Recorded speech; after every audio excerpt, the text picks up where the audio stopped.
I actually believe the Bible for many reasons, but for me, one of the crucial issues is the actual manuscript availability that we find within the sources. My understanding is that a historical source is only as good as the documents that it sits upon. And the evidence for the New Testament documents is extremely strong, particularly when you compare the source material for the secular sources of the time. Two of the earliest biographies of Alexander the Great, for example, are written 400 years or so after his death by Arrian and by Plutarch, are considered by historians to be the strongest evidence for his life. And yet we're still finding them 400 or 500 years after he died in 323 BC. And yet for me the remarkable thing is that historians are still prepared to treat this as a key source document. And the same is true for some of the lateness of the manuscripts.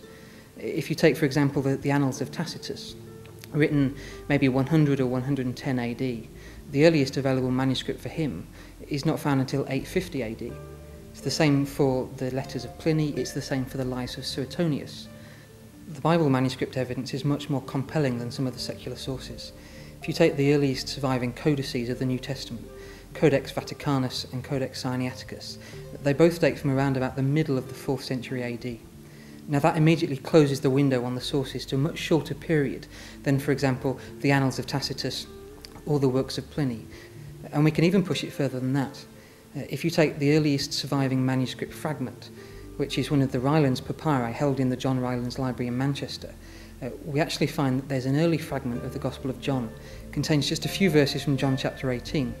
And it was found in Egypt, and historians have dated it to around about 125 or 130 AD. Now even the most liberal scholars will tell you that John, the Gospel writer, John the Apostle, died in the AD 90s, or perhaps as late as AD 100. So when you consider that this Gospel fragment of his is available 25 or 30 years after that, we get this remarkable piece of evidence that the scribe who was perhaps recording the fragment that we have was alive at the time that John the writer himself was alive.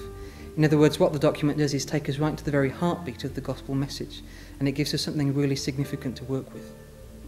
Now you can add to this the number of manuscript copies which are still available. There are 8 copies, for example, for Herodotus, one of the so-called fathers of history. There's 7 copies of some of Aristotle's work. There's 20 copies left of Tacitus. And yet there's somewhere between 20,000 and 24,000 New Testament documents or New Testament fragments surviving. I suppose really the bottom line is this. The biographer of Jesus, who takes a look at the gospel records as recorded in the New Testament, is on much safer ground and much surer ground than the biographer of, for example, Julius Caesar, or Alexander the Great, or Pliny the Younger. And I don't hear anybody arguing the evidence for their existence at any point in time. For me, the New Testament manuscript evidence is compelling enough, but if you add to that the most remarkable archaeological discovery of the 20th century, it seems that both the Old Testament and the New Testament documents stand up to scrutiny. Back in 1947, an Arab goat herder near Qumran, around the area of the Dead Sea, threw a stone into a cave, and he heard a strange noise. So he went to investigate and found in the cave and in caves nearby a variety of clay jars, and in the jars were leather documents.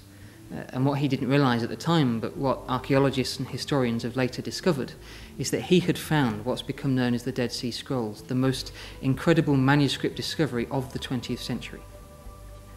The Dead Sea Scrolls have been dated to around about 100 BC. They're the most convincing and most complete record that we have of both Old Testament and New Testament manuscripts. It seems that there were some monastic farmers living around the area in the 1st century AD, and when the Romans took Jerusalem in AD 70, they tried to hide their manuscripts and hide their documents in these jars in the caves. One of the scrolls contains all 66 chapters of the book of Isaiah, and it's remarkable because it also antedates the previous oldest copy of the book of Isaiah by nearly 1,000 years. The Masoretic text was around 900 or 1000 AD. This Dead Sea Scrolls copy is from around 100 BC. Normally you'd expect remarkable changes in a document over 1,000 years. That's a pretty long period of time. And yet what's remarkable for scholars of the Dead Sea Scrolls is that that copy of Isaiah found in the caves in Qumran is virtually identical to the later Masoretic copy that dates from 900 or 1000 AD. You would expect to find many more changes than you do, and even the changes and the variations which are there are pretty negligible. They certainly don't impact on anything central to the Gospel or central to Isaiah's message.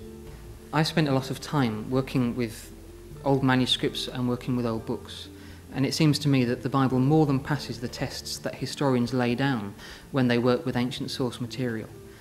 And I find that that means that when I come to the Bible, or when anyone else comes to the Bible, they can treat it not merely as a book of old documents, a book of old manuscripts, but as something living and powerful, containing a message for us today.